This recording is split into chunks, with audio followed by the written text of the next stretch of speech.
दोस्तों, आज की कहानी है 8 साल बाद विकास पत्नी को तलाक देकर जब उसे करनी पड़ी दूसरी शादी। कहानी पसंद आए तो वीडियो को लाइक और सब्सक्राइब जरूर करना। अपने दूसरे विवाह के बाद विकास पहली बार जब मेरे घर आया तो मैं उसे देखती रह गई थी। उसका व्यक्तित्व ही बदल गया था। उसके गालों के गड्ढे भर गए थे, आंखों पर मोटा चश्मा जो किसी चश्मे वाले मास्टर जी के कार्टून वाले चेहरे पर लगा होता है, वैसे ही उसकी नाक पर टीका रहता था। लेकिन अब वही चश्मा व्यवस्थित तरीके से लगा होने के कारण उसके चेहरे की शोभा बढ़ा रहा था। कपड़ों की तरफ भी जो उसका लापरवाही भरा दृष्टिकोण रहता था, उसमें भी बहुत परिवर्तन दिखा। पहले के विपरीत उसने कपड़े और सलीके से पहने हुए थे। लग रहा था जैसे किसी के सधे हाथों ने उसके पूरे व्यक्तित्व को ही संवार दिया हो। उसके चेहरे से खुशी झलक पड़ रही थी। मैं उसे देखते ही अपने पास बैठाते हुए खुशी से बोली, वाह विकास, तुम तो बिल्कुल बदल गए। बड़ा अच्छा लग रहा है तुम्हें देखकर। शादी करके तुमने बहुत अच्छा किया। तुम्हारा घर बस गया। आखिर कितने दिन तुम ममता का इंतजार करते। अच्छा हुआ तुम्हें उससे छुटकारा मिल गया। उसके लिए चाय बनाते बनाते मैं मन ही मन सोचने लगी, इस लड़के ने कितना झेला है। पूरे 8 साल अपनी पहली पत्नी ममता का मायके से लौटने का इंतजार करता रहा, लेकिन वह अपनी जिद पर अड़ी रही कि वह नहीं आएगी। विकास को ही अपना परिवार, जिसमें उसकी माँ और एक कुंवारी बहन थी, को छोड़कर उसके साथ रहना होगा। विकास के छोटे से घर में उन सबके साथ रहना उसको अच्छा नहीं लगता था। ममता की अपनी माँ का घर बहुत बड़ा था। विकास ने उसे बहुत समझाया कि बहन का विवाह करने के बाद वह बड़ा घर ले लेगा, लेकिन ममता को अपने सुख के सामने कुछ भी दिखाई नहीं पड़ता था। उसके मायके वालों ने भी उसे कभी समझाने की कोशिश नहीं की।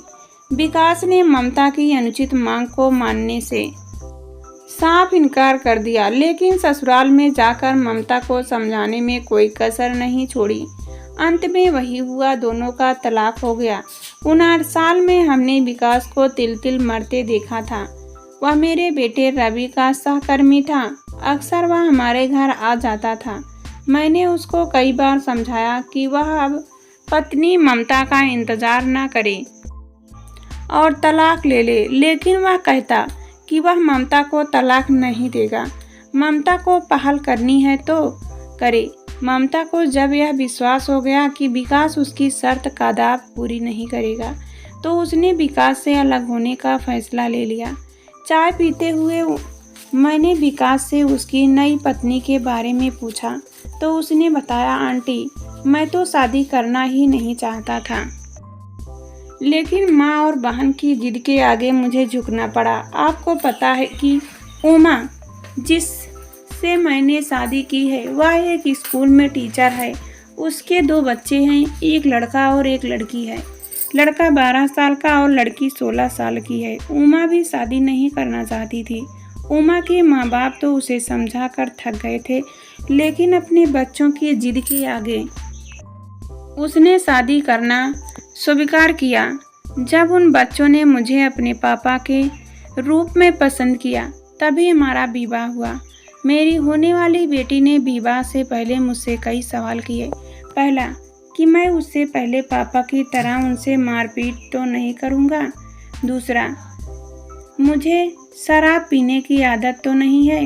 जब उसे तसल्ली हो गई, तब उसने मुझे पापा के रूप में स्वीकार करने की घोषणा की। मैंने भी उनको बताया कि मेरे ऊपर जिम्मेदारी है। मैं उनको उतनी सुख सुविधाएं तो नहीं दे पाऊंगा जो वर्तमान समय में उन्हें अपने नाना के घर से मिल रही है।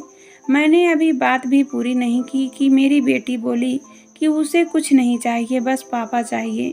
मुझे पाले पलाए बच्चे मिल गए और उन्हें पापा मिल गए। मेरा तो कोई बच्चा है नहीं। अब इस उम्र में ऐसा सुख मिल जाए तो क्या चाहिए।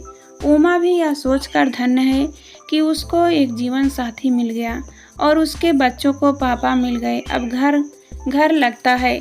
बच्चे जब मुझे पापा कहते हैं तो मेरा सीना गर्व से फूल जाता है। एक बार मेरी बेटी ने जन्मदिन पर एक नोट लिखकर मेरे तकिए के नीचे रख दिया।